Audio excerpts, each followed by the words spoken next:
Good morning from beautiful Rockport, Texas. We have the very first Challenger 18, hole number 1.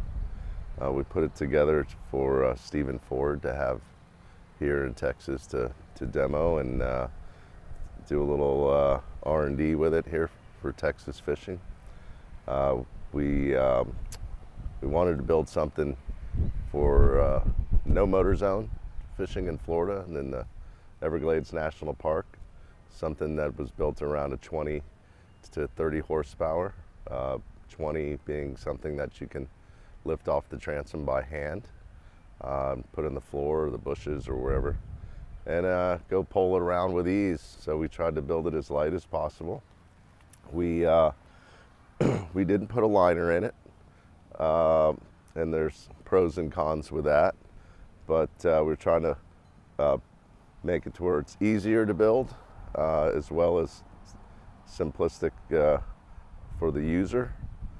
We used a different carbon fiber than we've used in the past. Since the boat is only rated for 30 horsepower, we went down in our weight on our laminate, and we went with a higher modulus carbon fiber. So the boat turned out to be lighter than our typical builds. The design of the boat was designed around the horsepower. So we took a 2-degree hull and cut the shear down.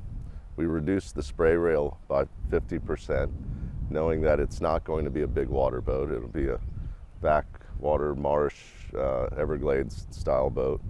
It's basically less than a week of ramrodding to get the crew to put it together to make it to the Rockport Regatta to show it off here. But so yesterday was our first day of running it with 2 people and just safety gear. We hit around 27 to 29 miles an hour. One person was able to go 32 miles an hour. But the boat really wasn't built for speed. It's built for poleability and getting skinny. So I believe, without the unofficial measurements as draft at the moment, it's probably around 4 inches. So this boat, we put it's a removable tank, but it's fixed, it's bolted in there. So you can fill it from the deck. It can have a plastic removable tank. Of course, we put SeaDek into one to make it easier on your feet, and 2 to reduce sound if that was actually going to be a problem with the higher modulus. But turned out after the first ride it was super quiet,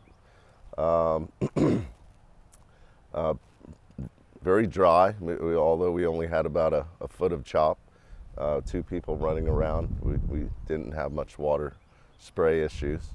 Handle's really good. It's very nimble. So you really have to be careful when you make your turns, because you could literally throw yourself out if you're not careful. This one has a jack plate.